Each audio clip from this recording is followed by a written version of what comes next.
মা দৌড়ায় সন্তানের দিকে আগায় যায়। এই সন্তান, তোর বউ যা বলে তেগুলো সত্য না, পুরোটা মিথ্যা। বানায় বানায় বলে ওর কথা তুই নিবি না। ওই দিন সন্তানের মেজাজ একটু চড়াও হয়ে রয়েছে। আপনি খেয়াল করবেন মুসলমান, আপনি মায়ের সাথে যতটা গুসার মেজাজ আপনি দেখা দেন, কোনো একটা দিন আপনার বিবির সাথে এমন গুসার আচরণ আপনি দেখাইতে পারেন না। কথা বলেন ঠিক কিনা? সব গুসা আপনার মায়ের সাথে যদি বিবির সাথে দেখাইতেন, পরের দিন খুঁজে পাইতেন না। কিন্তু মাকে এমন কত আচরণ করছো, কোনোদিন শুনো নাই তোমারে ছেড়ে চলে গেছে। এই মার ব্যাপারে যখন নালিশ যায়, মা তো এখন ভয় পেয়ে গেছে, না জানি সন্তান বিশ্বাস করে ফেলছে। সন্তান বারবার নালিশ শোনার পর বিরক্ত হয়ে গেছে। সাথেই সাথে সন্তান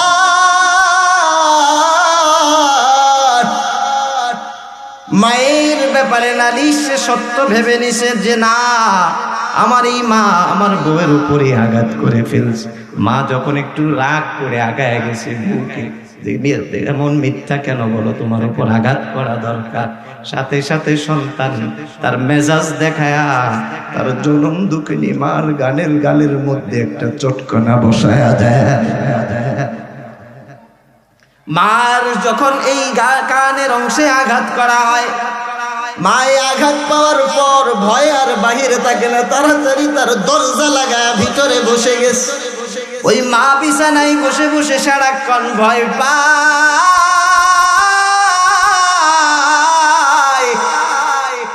আমি কার জন্য এই বাড়িতে এখন থাকবো?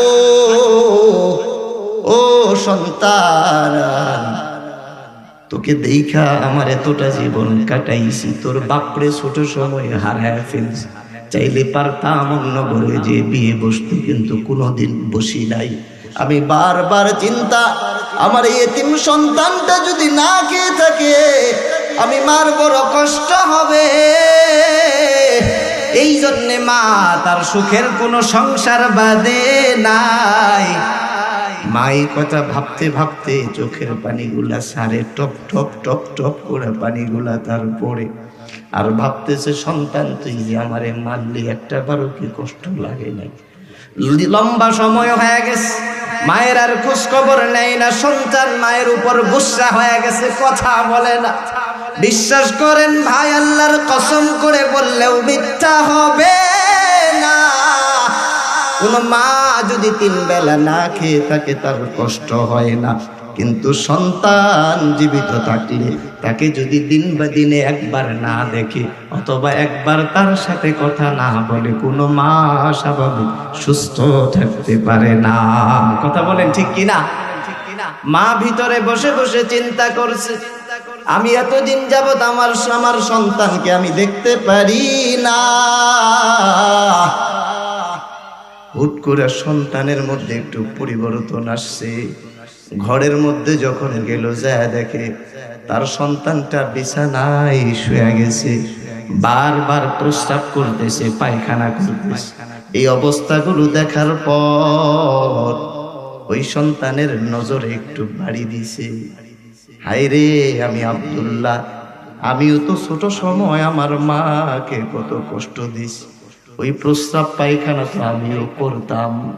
সন্তান আমার 2-2.5 বছর বয়স হয়ে গেল,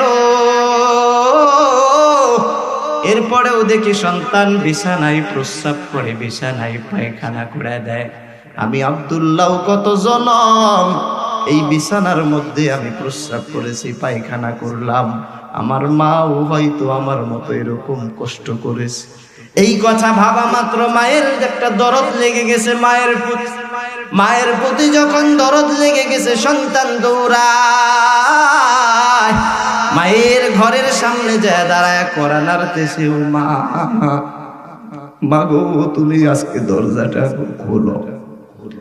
মা ভেতর থেকে আওয়াজ তুলে, বাবা আমি কিভাবে তোর দরজা খুলবো? কোনদিন তো আমার সাথে এমন আচরণ করো নাই রে বাবা, আজকে আমার বড় কষ্ট হয়, তুই কেমনে পারলি আমার গালের মধ্যে থাপ্পড় বসায় দিতে? এই বাবা আমারে খুলতে বলিস না, আমি খুলতে পারবো না, সাহস নাই। এই বৃদ্ধা বয়সে আমি মায়ের উপর আর তুই আঘাত করবি না। وقضى ربك ألا تعبدوا إلا إياه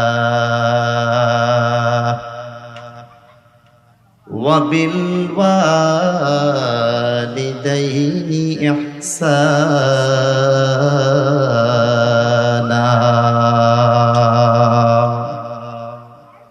إما يبلغن عندك الكبر أحدهما أو كلاهما فلا تقل لهما أف ولا تنهرهما وقل لهما قولا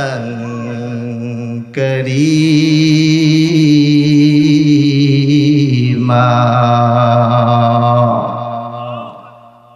আল্লাহ কত সুন্দর করে জানায় দিয়েছেন, এ দুনিয়ার মানুষ তোদের জন্য আমি আল্লাহ একটা নিয়ম বেঁধে দিলাম, আমি আল্লাহর গোলামি ছাড়া কোনো উপায় নাই।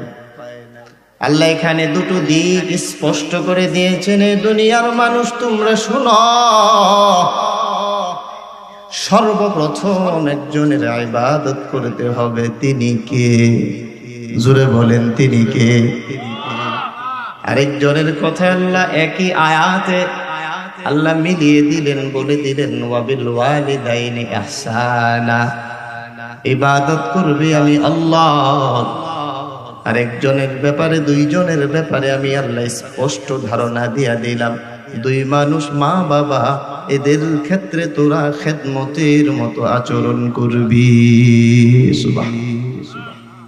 আল্লাহ বলছেন ওয়াবিল ওয়ালিদাইনি ইহসানা,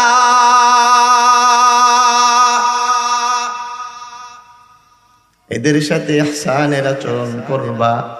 ইহসানের আবার ব্যাখ্যা ধাপে ধাপে আল্লাহ এই আয়াতের মাধ্যমে স্পষ্ট করছেন। এই ইহসানের ধাপ হলো বান্দার জন্য পাঁচটা। কয়টা? আরো জোরে বলেন, কয়টা? পাঁচটা ধাপ। এক নাম্বার ধাপ হলো বান্দা ইম্মা ইয়াবলুগান্না ইনদাকাল কিবার আহাদুহুমা আও কিলাহুমা ফালা তাকুল লাহুমা উফ। যদি কারো মা অথবা বাবা অথবা এমন হয় মা বাপ উভয়ই মানুষই দুনিয়াতে বেঁচে আছে, তার সামনে তার জন্য জান্নাত আল্লাহ টিকায় রাখছেন।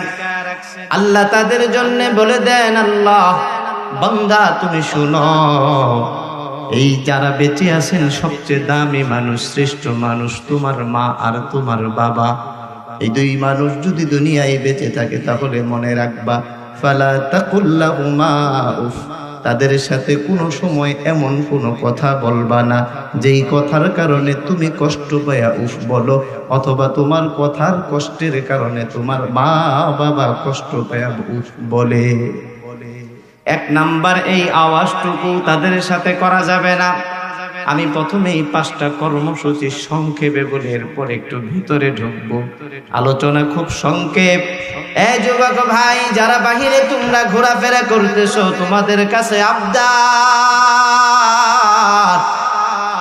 যদি একটু সময় পারো আজকে বের করে নাও, আজকে দিনের জন্য সকলে এখানে বসে যাও।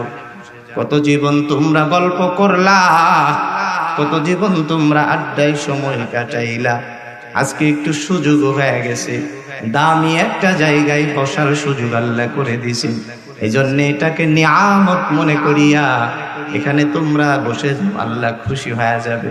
সবার প্রতি আবদার থাকবে, কেউ আপনারা বাহিরে ঘোরাফেরা করবে না। পাঁচটা কর্মসূচির মধ্যে মা বাবার মধ্যে কয়টা বললাম? বলছি কয়টা? একটা। ফালা তাকুল লাহুমা উফ, তাদের সাথে এমন আওয়াজ তোমরা করতে পারবা না। দুই নাম্বার আল্লাহ জানায়া দিয়েছেন ওয়ালা তানহারহুমা,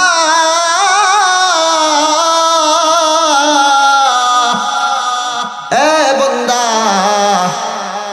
এই দুইটা মানুষ এদেরকে কোনোদিন তোমরা ধমক দিবা না।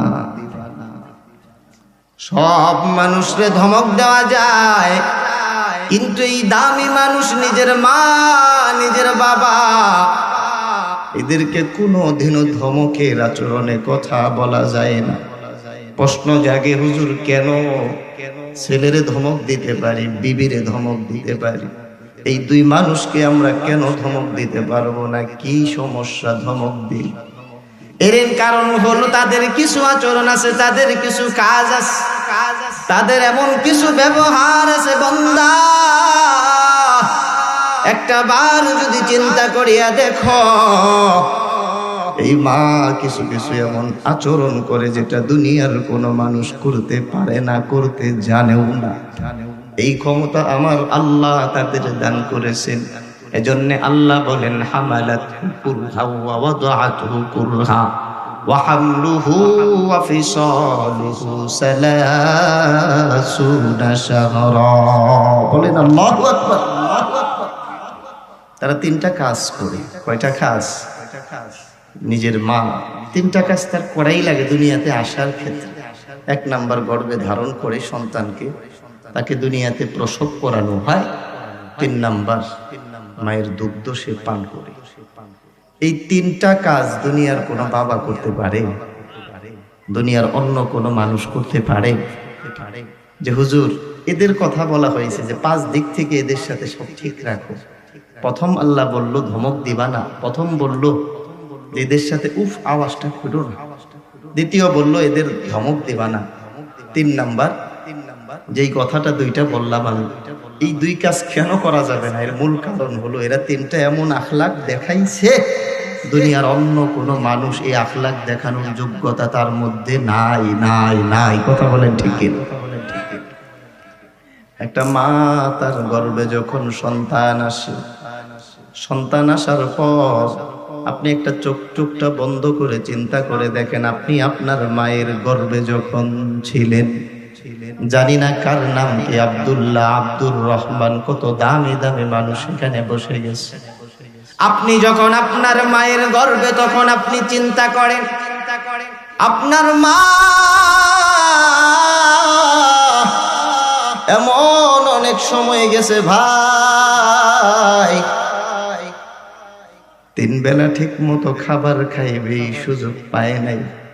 কারণ গর্ভে যখন সন্তান থাকে, স্বাভাবিক খাবারের রুটিন একটা মায়ের ঠিক থাকে। কথা বলেন না ঠিক না? গর্ভে যখন সন্তান থাকে স্বাভাবিক তার ঘুম হয় না। গর্ভে যখন সন্তান হয় তখন একটা সাধারণ মানুষের মতো তার জন্য চলাফেরা করা সম্ভব নয়। সে একটু বাহিরে যাইতে চাইলেও সাহস পায় না, কারণ গর্ভে তার সন্তান।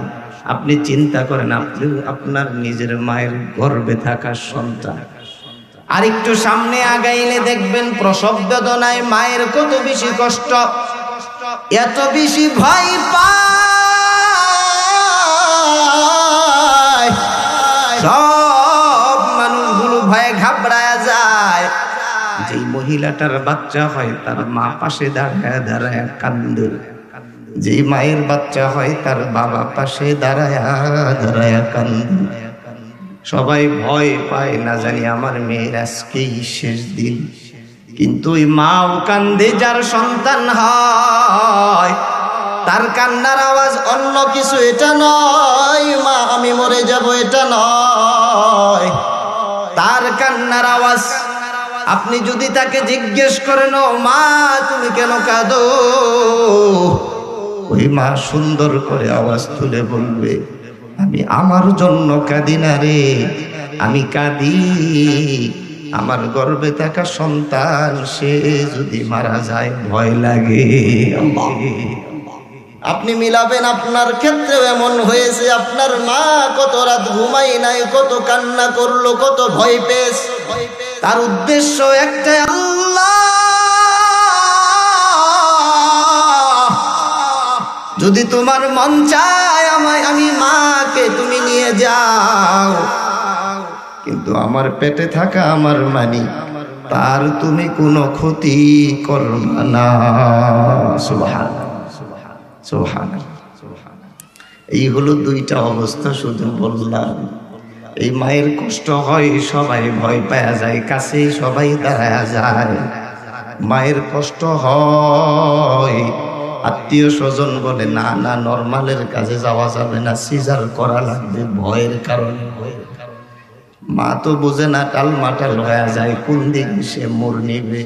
কিন্তু মা এত কষ্ট করার পর, সন্তানকে প্রসব করার পর যখন দেখে সন্তানকে শুয়ে রাখা হয়, মার জ্ঞান ফিরবে না, মা অচেতন হয়ে গেছে। ভিতর থেকে যখন খবর হয়, এখন যদি মাকে বাঁচাতে চাই, এই শিশু মাসুম বাচ্চাটাকে বাঁচানো সম্ভব না। আবার যদি মাকে, আবার যদি সন্তান বাঁচাইতে চাই, তারে বাঁচানো সম্ভব না। এমন অনেক সমস্যা হয়ে যায়, মা একবারের জন্যেও নিজের চিন্তা করে না। অপারেশনের আগেই এমন ফরমান যখন হয়, বাবা মা কান্না করে, মেয়ের বাবা মা কান্দে, কিন্তু ওই মা সারাক্ষণ একটাই কান্না, একটাই কান্না, আমার যা হয় হয়ে যাক, আমার গর্ভে থাকা আমার মানিক তার যেন কোনো ক্ষতি না হয়। সুবহানাল্লাহ। এরপর মা যতই কষ্ট হোক, মা অপেক্ষায় থাকে, এত কষ্টের পর আমার সন্তানকে আমি কখন দেখব। হাজারো কষ্ট শিকার হওয়ার পর ওই মা সামনে দাঁড়া যায়, বলে আমার এখন আর কোনো আফসোস নাই, সন্তানরে একটা বার দেখাও। যদি মুখটা আমি দেখতাম, মুখ দেখার সাথে সাথে অনেক মায়ের সব কষ্ট দূর হয়ে যায়। সুবহানাল্লাহ। আসেন আরেকটু সামনে আগাইলে দেখবেন, হামালাতহু উম্মুহু কুরহা ওয়া ওয়াদাআতহু কুরহা ওয়া হামলুহু ওয়া ফিসালুহু 30 শাহরা। সন্তানরা মাঝে মাঝে আমাদের গ্রামগঞ্জে সমাজে হিসাব করে ভাই হলো 3 জন 4 জন 5 জন, ভাগ বাটোয়ারা করে। মা বয়স হয়ে গেছে, বৃদ্ধা হয়ে গেছে, দুর্বল হয়ে গেছে। মা ঘরের ভিতরে যাই নামাজে বসে গেছে, উঠোনের মধ্যে সন্তানরা পরামর্শের মধ্যে বসা যায়। মা ভিতর থেকে শুনতেছে, সন্তানরা বলে, ভাই আমার ঘরে বারবার মায়েরে খাওয়ানো লাগে, 1 মাস 2 মাস 5 মাস 7 মাস 1 বছর, তুমি কি খাওয়াইবা না? 4 সন্তানের মধ্যে ভাগ বটোয়ারা হয়, তুই 3 মাস, তুই 3 মাস, তুই 3 মাস, তুই 3 মাস। এই অবস্থা মা ভিতরে যায় নামাজে বসা অবস্থায় যখন শুনলো, মায়ের কলিজার মধ্যে আঘাত শুরু হয়ে যায়। মা ভিতর থেকে কাঁদতেছে, তার কান্না দেখা যায় না, ভিতরে ভিতরে পড়ে যায়। সে ভিতর থেকে ভাবতেছে, 4টা সন্তান আমাকে আজকে ভাগ করে ফেললো। এক সন্তান বলে আমার কাছে 3 মাস, আরেক সন্তান বলে আমার কাছে 3 মাস, আরেক সন্তান বলে আমার কাছে 3 মাস, আরেক সন্তান দাঁড়ায় গেছে আমার কাছে 3 মাস। 4 সন্তান ভাগ করে নিল আমি মাকে, তাও মাঝে মাঝে আমি খাবার পাই না। এই সন্তানগুলো এই যে পরামর্শ করে আমারে খাওয়ানোর ব্যাপারে, সন্তান একটাও কি এমন নাই যারা একাই খাওয়াইতে পারে? এমন সমাজে আছে না নাই? একটু জোরে বলেন, আছে না নাই? আপনি সমাজে ভালো করে খোঁজ নিয়ে দেখেন ভাই, কত এমন কপাল পুরো সন্তান আপনি পেয়ে যাবে যে নিজের খাবার কোনোদিন শর্ট পড়ে না, কম হয় না। নিজের বিবিকে খাওয়াইতে গেলে কোনোদিন খাবার কম পড়ে না, শর্ট পড়ে যায় না। যে নিজের বাচ্চাটাকে খাওয়াইতে গেলেও খাবার শর্ট পড়ে না, কম পড়ে না। কিন্তু নিজের জন্মদাতা মা, তাকে যখন খাবার দেওয়া লাগে তখন তার হিসাবের খাতা সামনে চলে আসে, ঠিক কিনা? সমাজে অধিকাংশ বাড়ির খবর দেখবেন এমন, খবর এমন, মা ভিতরে যাই নামাজের মধ্যে বসে বারবার আল্লাহর কাছে বলতেছে, আল্লাহ, আজকে আমি মাকে যখন ভাগাভাগি করতেছে ওরা, অন্য সব ভাগাভাগি মানা যায়, কিন্তু সন্তান রে তোরা কারে ভাগ করস? তোরা কারে ভাগ করস? বুড়া হয়ে গেছি, বৃদ্ধা হয়ে গেছি, তেমন কোনো খাবার আমি খেতে পারি না।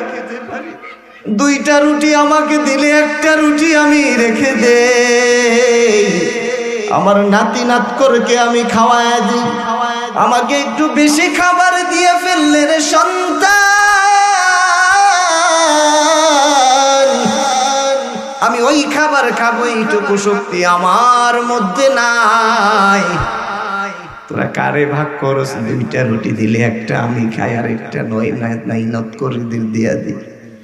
একটু বেশি খাবার, গোস্ত পোলাও দিলে আমি ভয় পাইয়া যাই, এতগুলা কেমনে খাবো? 4 ঘরে সন্তানের ছেলে মেয়েগুলোকে ডেকে ডেকে আইনা তাদেরকে খাবার খাওয়াই। আমাকে যদি একটা কমলা এনে দেশ রে সন্তান, এই কমলাটা কোনোদিন পূর্ণ কমলা আমি কোনোদিন খেতে পারি না। ও সন্তান, এই কমলা সামনে নিয়ে আমি ভাগ করতে থাকি। ছোট ছেলের 2টা বাচ্চা আছে, ওর জন্য 2টা খোসা। মাইজু ছেলের 2টা বাচ্চা আছে, ওদের জন্য 2টা খোসা। একটা কমলায় যদি 14 থেকে 15 পিস হয়, সবগুলো নাতিনদের দিয়া আমি মা 1টা 2টা খোসা খাইয়া, 1টা 2টা খোসা খাইয়া আমি বলি কমলা খেয়ে ফেলছি। সুবহানাল্লাহ। এত অল্প যেই মা খায় তাকে নিয়ে আজকে তোরা হিসাবে বসে গেছ। ওই মায়ের কষ্ট এটাই, সে দরজা খুলে বেরোয় এসে সন্তানদের বলতেছে, রে সন্তান, আমি মার কলিজা ছিঁড়ে ছিঁড়ে তোরা 4টা ভাই এতদিন দুধ পান করলি। একটা মানুষ 2.5 বছর করে দুধ পান করলে, 4 ভাই 2.5 বছর করে দুধ পান করলে, প্রায় 10 বছর মায়ের দুধ পান করে তারা মানুষ হইস। কোনদিন একটা বারের জন্য হিসাব করি নাই, কেন তোরা আমার প্রতি মুখাপেক? কোনদিন একটা বার অভিযোগ করি নাই রে সন্তান। আজকে আমাকে নিয়া তোরা ভাগাভাগি করে ফেলছো। আমার কষ্ট হলো এটাই, বুড়া হয়ে গুড়ি হয়ে গেছি, বৃদ্ধা হয়ে গেছি, খুব বেশি খাবার আমি খাই না রে বাবা। এই অল্প একটু খাবার নিয়ে তোরা আমার সাথে হিসাব শুরু করে দিলি। এমন সন্তান আমাদের সমাজে আছে না ভাই? জোরে বলেন না, আছে না নাই? খুঁজলে অনেক পাইব। আল্লাহ নিজের বাচ্চার জন্য বলার আগেই ফল চলে আসে, নিজের বাচ্চার জন্য বলার আগে ওষুধ চলে আসে, নিজের বিবির জন্য বলার আগে তার চাহিদার সব বিষয় চলে আসে। কিন্তু যে মানুষটা এত বেশি কষ্ট করেছে, যার ব্যাপারে আল্লাহ এত সুন্দর হুকুম জারি করে দিছে, আমি আল্লাহর ভালোবাসা পাইতে চাইলেও, আমি আল্লাহর বানানো জান্নাত পাইতে চাইলেও, এই মানুষ 2টার খেদমত ছাড়া তোমরা জান্নাত নিতে পারবা না। এজন্য আল্লাহ বলছেন রাসূলের মাধ্যমে, আল জান্নাতু তাহতা আকদামিল উম্মাহাত, মায়ের পায়ের নিচে হলো সন্তানগুলার জান্নাত, বাবার পায়ের নিচে হলো সন্তানগুলার জান্নাত। আমার কথা শুনতে কি বিরক্ত হইতেছেন আপনারা? আল্লাহ, অনেক যুবক ভাই আছে, চলে আসে, আমরা একটু সময় দেই আজকে। হ্যাঁ, অনেকেই ঘোরাঘুরি করতেছেন, আপনারা বৈশা গেলে ইনশাআল্লাহ। যারা বাহিরে আছেন আপনাদেরকে অনুরোধ করব, আপনারা এক মুহূর্ত আর বাহিরে থাকবেন না, দয়া করে চলে আসেন। আজকের জন্য একটু দিনই মাহফিল সময় দেন। এটা আপনাদের মাদ্রাসা, আপনাদের এলাকার জন্য আমানত। হায়াত মৌতের কথা বলা যায় না, মারা গেলে পরে বোঝা যায় 3.5 হাত জায়গা কত কঠিন একটা বিষয়। তখন মুআমালা হবে কি করেছি আমরা দুনিয়াতে। এজন্য যুবক ভাই যারা আছে, রক্তের গরম দিনী ক্ষেত্রে কাজে লাগাই। মায়ের 3টা অবস্থার কথা আমি বললাম। এ দুনিয়ার মুমিন ভালো করে শুনিয়া লাও, মায়ের এই 3টা খেদমত দুনিয়ার অন্য কোনো মানুষ দিতে পারে না। গর্ভ ধারণ করেছে, প্রসবের কষ্ট করছে, এত লম্বা সময় সন্তানকে দুগ্ধ পান করানো হয়েছে, এই আপন মানুষটা এর নাম কি? একটু জোরে বলেন, এর নাম কি? অনেক সন্তান আছে এই সমাজে মাকে ডাকতে লজ্জা পায়, সে মাকে ডাকে না, মাস গড়ায় যায়, বছর গড়ায় যায়। এমনও এখানে হয়তো অনেক সন্তান আছে রে, মা দুনিয়া থেকে বিদায় হয়ে গেছে, এর আগ মুহূর্তে মায়ের সাথে কথা বন্ধ করে দিছিল, মায়ের সাথে আর বেশি কথা বলে নাই। ওই দিন তার এই অবস্থাটা বুঝেছিল না। আজকে এমন এখানে অনেক সন্তান বসে গেছে যে মাকে ওই দিন অনেক গালমন্দ করেছে, এমনকি মায়ের শরীরের উপর আঘাতও করেছে। এমন অনেক সন্তান আছে কথায় কথায় মাকে অনেক বেশি অভিযোগ করেছে, আর ওই কষ্ট নিয়ে মা কবরের দেশে চলে গেছে। এমন আছে না? আল্লাহ আল্লাহ, আপনি হিসাব মিলাইন, বছরে আপনি যতগুলো গালি দিয়েছেন 100%-এর মধ্যে 90% গালি আপনি আপনার মাকে দিয়েছেন। কথা বলেন ঠিক কিনা?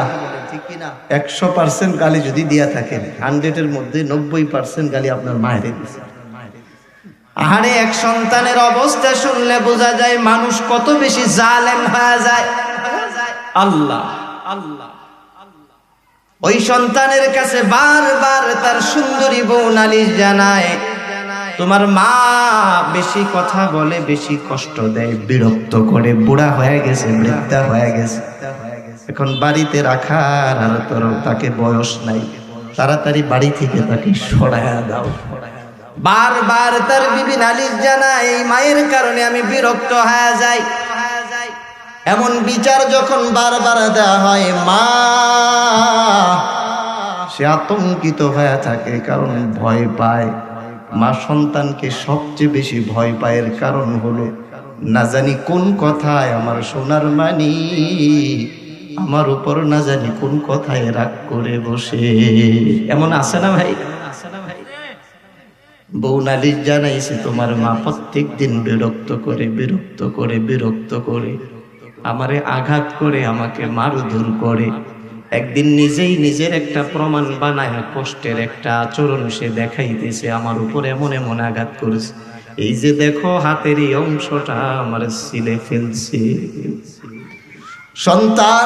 সন্তানের সামনে যখন বিবি এইভাবে নালিশ জানায়, মা দেখলো যে না, এমন একটা মিথ্যা কথা আমার বৌমা কি করে বলে। মা রেগে গেছেন, মিথ্যা অজুহাত যখন দিয়েছে, কষ্ট পেয়ে গেছেন। মার বিশ্বাস ছিল সন্তান না বুঝে আমার ব্যাপারে পদক্ষেপ নিবে না। মা দৌড়ায় সন্তানের দিকে আগায় যায়, এ সন্তান তোর বউ যা বলে এগুলো সত্য না, পুরোটা মিথ্যা, বানায় বানায় বলে ওর কথা তুই নিবি না।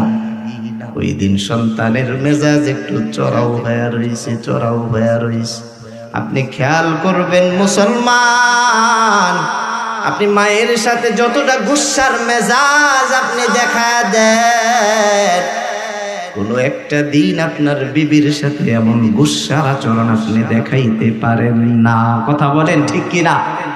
সব গুসা আপনার মায়ের সাথে যদি বিবির সাথে দেখাইতেন, পরের দিন খুঁজে পাইতেন না।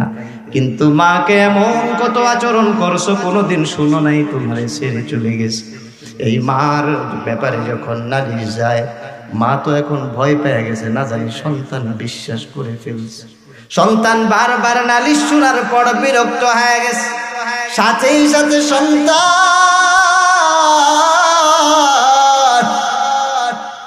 মায়ের ব্যাপারে নালিশ সত্য ভেবে নিছে যে না, আমার এই মা আমার বউয়ের উপরে আঘাত করে ফেলছে। মা যখন একটু রাগ করে আগায় গেছে বউকে, এমন মিথ্যা কেন বলো, তোমার উপর আঘাত করা দরকার।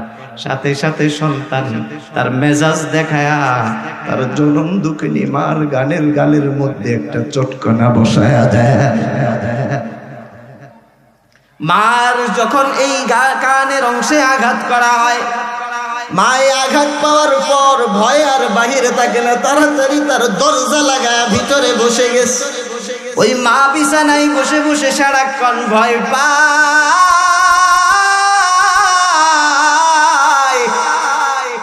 আমি আমি কার জন্য এই বাড়িতে এখন থাকবো?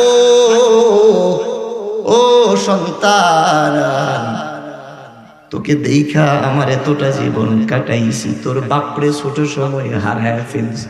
চাইলে পারতাম অন্য ঘরে যে বিয়ে বসতে, কিন্তু কোনোদিন বসি নাই। আমি বারবার চিন্তা, আমার এই এতিম সন্তানটা যদি না খেয়ে থাকে, আমি মার বড় কষ্ট হবে।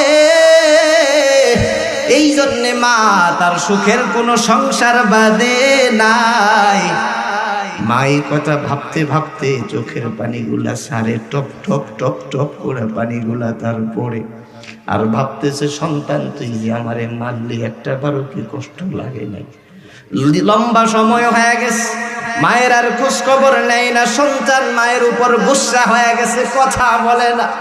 বিশ্বাস করেন ভাই, আল্লাহর কসম করে বললেও মিথ্যা হবে না।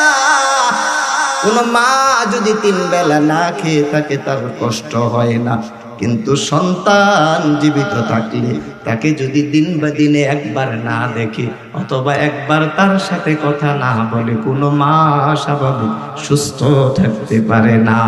কথা বলেন ঠিক কিনা? মা ভিতরে বসে বসে চিন্তা করছে, আমি এতদিন যাবত আমার সন্তানকে আমি দেখতে পারি না। হুট করে সন্তানের মধ্যে একটু পরিবর্তন আসছে। ঘরের মধ্যে যখন গেল, যায় দেখে তার সন্তানটা বিছানায় শুয়ে গেছে, বারবার প্রস্রাব করতেছে, পায়খানা করতেছে। এই অবস্থাগুলো দেখার পর ওই সন্তানের নজরে একটু বাড়ি দিছে। হায় রে, আমি আব্দুল্লাহ, আমিও তো ছোট সময় আমার মাকে কত কষ্ট দিছি। ওই প্রস্রাব পায়খানা তো আমিও করতাম। সন্তান আমার 2-2.5 বছর বয়স হয়ে গেল, এরপরেও দেখি সন্তান বিছানায় প্রস্রাব করে, বিছানায় পায়খানা করে দেয়। আমি আব্দুল্লাহ কত জনম এই বিছানার মধ্যে আমি প্রস্রাব করেছি, পায়খানা করলাম। আমার মাও হয়তো আমার মতো এরকম কষ্ট করেছে। এই কথা ভাবা মাত্র মায়ের একটা দরদ লেগে গেছে। মায়ের প্রতি যখন দরদ লেগে গেছে, সন্তান দৌড়ায় মায়ের ঘরের সামনে যায় দাঁড়ায়, করা নাড়তেছে, ও মা, মা গো, তুমি আজকে দরজাটা খোলো। মা ভেতর থেকে আওয়াজ তুলে, বাবা, আমি কিভাবে তোর দরজা খুলবো? কোনদিন তো আমার সাথে এমন আচরণ করো নাই রে বাবা। আজকে আমার বড় কষ্ট হয়, তুই কেমনে পারলি আমার গালের মধ্যে থাপ্পড় বসায় দিতে? এই বাবা, আমারে খুলতে বলিস না, আমি খুলতে পারবো না, সাহস নাই। এই বৃদ্ধা বয়সে আমি মায়ের উপর আর তুই আঘাত করবি না। সন্তান বলে, মা খুলো, মা খুলো, তোমারে কোনো আঘাত করা হবে না। এই কথা বলতে বলতে সন্তান তো জোয়ান মানুষ, শরীরের মধ্যে অনেক বেশি শক্তি, ধাক্কা মেরে দরজাটা ভেঙে ফেলছে। মায়ের উপর দরজাটা পড়ে গেছে, মা এক পাশে ঘরের মধ্যে পড়ে গেছে। মা সাথে সাথে সন্তানকে ডেকে বলতেছে, বাবা, আজকেও কি তুই আমারে মারবি? আর আমারে তুই মারিস। এর আগে তুই মারছো, একটা থাপ্পড় দিছো, কানের পর্দা ফেটে গেছে। সারা রাত আমার কান বেয়ে রক্ত বের হয়।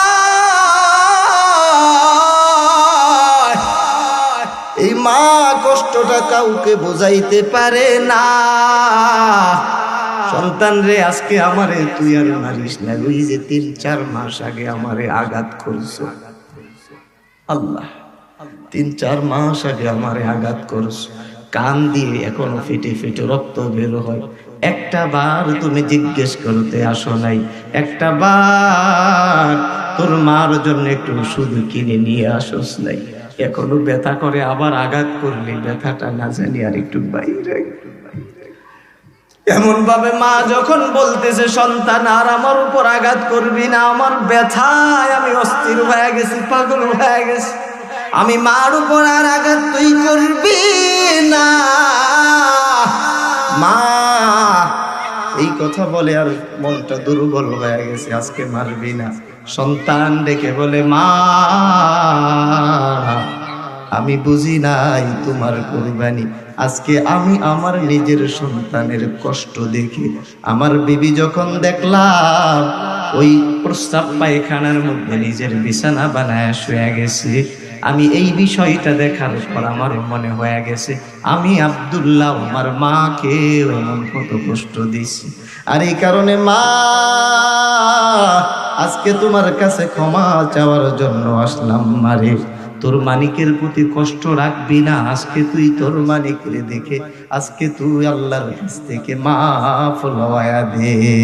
সুবহানাল্লাহ, সুবহানাল্লাহ। মারে বলে, মা কষ্ট তো অনেক দিছি, মাফ করবি না? মা বলে, যত কষ্টই দেস তুই তো আমার পেট থেকে আসছিস। আল্লাহ আল্লাহ, এই মানুষগুলোকে কষ্ট দেওয়া যায় ভাই? আমার কথা আপনারা বুঝতেছেন? আল্লাহ, অনেক সন্তান আছে আমাদের সমাজে মায়ের শরীরে হাত উঠায়। হুজুর কেন হাত উঠায়? দুইটা কারণ। একটা উল্লেখযোগ্য কারণ, যদি তার বিবি খুব বদ্দিন হয় এ কারণে মা জুলুমের শিকার হয়। আর দুই নাম্বার কারণ, যদি সন্তান নেশাগ্রস্ত হয়। কথা বলেন ঠিক কিনা?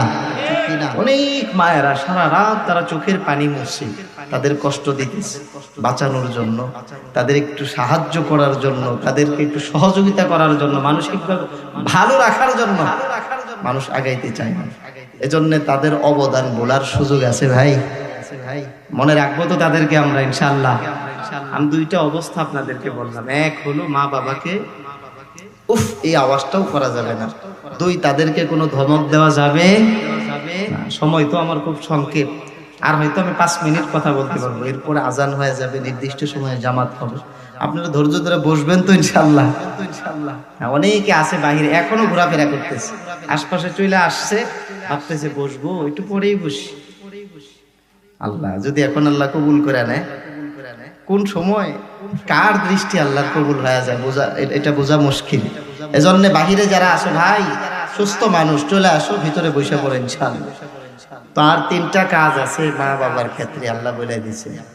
3 নাম্বার কাজ হলো ওয়াকুল্লাহুমা কাউলান কারীমা। বান্দা, ছেলেকে বারবার বলো তুমি, আব্বা তোমার জন্য একটা গাড়ি নিয়ে আসবো কালকে, কান্না কইরো না।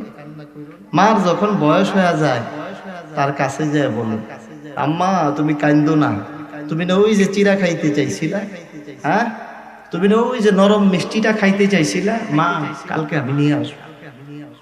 ঠিক ছেলের সাথে যে আচরণ, এর যে ভালো আচরণ করা লাগবে নিজের মা বাবার সাথে। কথা বলেন ঠিক কিনা? 3 নাম্বার পয়েন্ট বললাম। 4 নাম্বার, ওয়াকফিদ লাহুমা জানাহাজ যুল্লি মিনার রাহমাহ। সব দয়া মা বাবার প্রতি আপনি বিছায়া দেবেন। যত মানুষকে দয়া করেন, যত মানুষের সাথে পীড়িতের গল্প করেন ভাই, সবচেয়ে বেশি দামি মানুষ আপনার মা। এজন্য হাবিব বলছেন, সাহাবী যখন জিজ্ঞেস করছে ইয়া রাসূলুল্লাহ কারে আমি বেশি ভালোবাসবো, তখন আল্লাহর রাসূলের এই কথার উত্তরে আল্লাহর নবী বলছিলেন তোমার মাকে বাসো। আবার বলছে কারে? তোমার মাকে। আবার বলছে কারে? তোমার মাকে। 4 নাম্বার বলছে তোমার বাবা। কারণ এদের কিছু আচরণ আছে, কাজ আছে। দুনিয়ার একটা মানুষই আছে, তিনি হলেন মা, তিনি সর্বক্ষণ কর্মজীবী, সর্বক্ষণ তিনি সন্তানের চাকরিতে নিজেরে নিয়োজিত রাখেন। কথা বলেন ঠিক কিনা? এজন্য সদয় আচরণের সাথে। আর যাদের বাপ মা মরে গেছে, ওই যে নিজের হাতে মরার ওই খাটিয়াটা নিজের হাতে উঠাইছিলেন, ওই মাকে কাফনের মতো একটা প্যাকেট আপনি বানাইছিলেন। অনেক বছর হয়ে গেছে, বয়স হয়ে গেছে, কয় হুজুর মনে থাকে না, মনে থাকে না, মনে থাকে না। ওই মারে খাটিয়ার উপর যখন উঠাইছেন, সাদা কাফনে পেঁচানো ছিল আপনার মা। ওরে ভাই, দুনিয়ার সব ছায়া যদি এক জায়গায় করা হয়, তোমার মায়ের ছায়ার মতো সুন্দর ছায়া হবে না।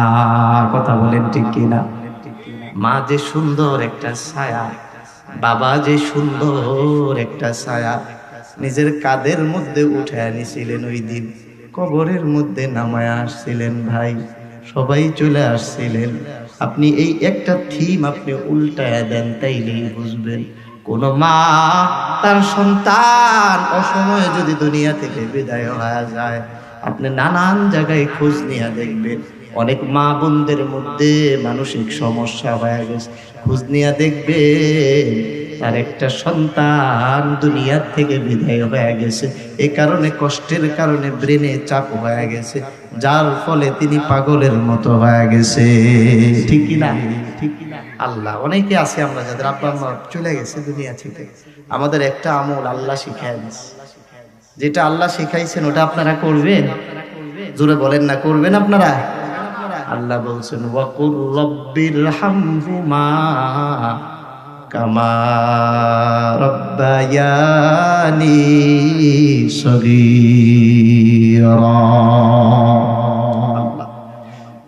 এই আমলটা করা লাগে। যতবার নামাজ পড়েন, নামাজের পরে হাত উঠে কান্দেন মায়ের।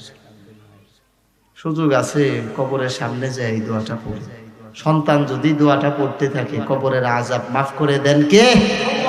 জোরে বলেন কে? এই ক্ষমতা আল্লাহর আছে না? এই জন্য এই দোয়াটা সব সময় আপনারা পড়বেন। আর সর্বশেষ বলবো, মা বাবার ক্ষেত্রে ভালো আচরণ করার দ্বারা কিছু ফায়দা আছে, সংক্ষেপে আমি বলে দিই। আল্লাহর নবী বলেন, আল্লাহর নবী জানায় দিয়েছেন, যেই মানুষটা আহাব্বা আইয়ামুদ্দাল্লাহ ফি উমরিহি ওয়া ইয়াজিদু ফি রিজকিহি, দুইটা ফায়দা আল্লাহ তারে দিয়ে দেয়। কোনো মানুষ যদি মা আর বাবা এদের সাথে ভালো আচরণে অভ্যস্ত থাকে, দুইটা ফায়দা। এক নাম্বার ফায়দা হলো তার হায়াত বাড়িয়ে দেন কে? দুই নাম্বার ফায়দা, আপনি যতই ভাবেন আপনার রিজিকে অভাব, আল্লাহর কসম করে বলি, আপনার মাকে আপনার রিজিকে শরীক করেন, আপনার রিজিকের দায়িত্ব নিয়ে নেবেন আল্লাহ সুবহানাল্লাহ। তিন নাম্বার ফায়দা, আল্লাহর নবী বলেন, মা বাপকে যদি দেখো, কবুল হজের সোয়াব একটা পলক দিবা আর একটা করে হজের সোয়াব তোমার আমল নামায় আল্লাহ লিখে দিবে। সুবহানাল্লাহ। আরে জোরে বলেন না সুবহানাল্লাহ। মা বাবাকে একবার দেখবা। রাসূলের সাহাবীরা জিজ্ঞেস করছে, ক্বালু ওয়া ইন নাযারা ইয়া রাসূলুল্লাহ বিকুল্লি ইয়াউমিন, যদি এমন হয় একটা মানুষ বারবার তার মাকে দেখতেছে কি হবে ইয়া রাসূলুল্লাহ? সাহাবীদের উত্তরে রাসূল বলেন, একটা মানুষ তো একসাথে দুই হজ করতে পারে না, সুযোগ নাই, কিন্তু মা বাবার দিকে যদি কোনো সন্তান হাসি মুখে একবার, দুইবার, তিনবার, চারবার, পাঁচবার, 100, 1000 যতবার তাকাবে ততবার খানায়ে কাবা কবুল হজের সোয়াব আল্লাহ ওই সন্তানের আমল নামায় আল্লাহ দিয়ে দেয়। আল্লাহ শিখাইয়া দিছে টাকা মায়ার নজরে, আর আমরা কি করি? সবচেয়ে বেশি তারে ঢুকি। এজন্য হজেও যদি কেউ যাইতে চায়, এই দোয়াটার আমল মাকে ভালো ব্যবহার করার মাধ্যম সর্বশেষ ফায়দা। আল্লাহর নবী বলেন, তার জন্য আল্লাহ শেষ মুহূর্তে জবানের মধ্যে কালেমা জারি করে দেয়, লা ইলাহা। নবীর একজন সাহাবী ছিলেন আল-কামার রাদিয়াল্লাহু তাআলা। একেবারে কাছাকাছি সময় যখন হয়ে গেছে রাসূলের সাহাবী দুনিয়া থেকে বিদায় হয়ে যাবে, সব সাহাবীরা লক্ষ্য করে দেখলো সবাই এক একজনের ব্যস্ততায় পড়ে গেছে। আল-কামার কেমন যেন আটকায় গেল। সবাই কথা বলে, আল-কামারের জবান দিয়ে কথা নাই। সাহাবীরা অবাক হয়ে গেল, আল-কামার কেন কথা বলে না, কথা কেন বলতে চায় না? আল্লাহর নবীর কাছে সংবাদ ছড়ায় গেছে, ইয়া রাসূলুল্লাহ, আপনার প্রিয়তম সাহাবী আল-কামার, তার উপর তার মা গুসা হয়ে আছে।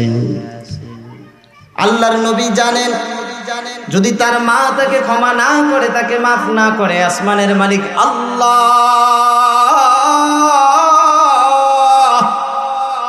এই আল-কামারকে কোনোদিনও আল্লাহ ক্ষমা করবেন না। রাসূল পাঠায়া দিয়েছেন তার মাকে ডেকে আনার জন্য।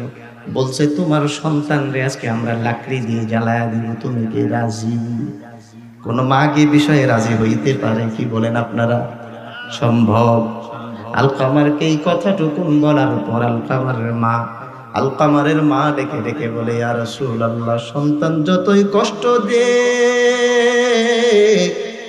এটা আমারই তো সন্তান, গর্বে তো ওরে আমি রাখছি, ওই আমার মানি, ওরে তো কষ্ট দেওয়া যায় না। ইয়া রাসূলুল্লাহ, আমি আজকে আমার সন্তানকে মাফ করে দিলাম। মাফ করে দিছে, জবান দিয়ে আল্লাহ কালেমার তালকিন করাইছে, দুনিয়া থেকে সুন্দরভাবে বিদায় হইল। সুবহানাল্লাহ। এর চেয়ে সুন্দর প্রমাণ আমি দিব কিভাবে? আমি খুব সহজভাবে আপনাদের বুঝাইয়া দিচ্ছি। চেষ্টা করবেন ইনশাআল্লাহ। যদি মায়ের সাথে বাবার সাথে ভালো ব্যবহার থাকে শেষ সময় ঈমান নসিব হবে। আর না হয় যত বড় আলেম মুফতি হন, যত বড় দামি ক্ষমতার মানুষ হন, কসম আল্লাহর, মা যদি আপনার উপর নারাজ থাকে আর মায়ের উপর যদি আপনি হিসাব কষে দুনিয়ার সব মানুষ ছাড়লেও আসমানের মালিক আল্লাহ আপনাদেরকে ছাড় দিবে না। কথা বলেন ঠিক কিনা? ঠিক কিনা? এজন্য মা বাবার ক্ষেত্রে ইনশাআল্লাহ আমরা ভালো ব্যবহার করব। কারা কারা রাজি আছে ইনশাআল্লাহ? আল্লাহ তুমি আমাদের আব্বা আম্মারে সুস্থ রাখো বলি আমিন। যাদের মা বাপ দুনিয়া থেকে বিদায় হয়েছে আল্লাহ আজকের পর থেকে তাদের মাফ করে দাও বলি আমিন। আমরা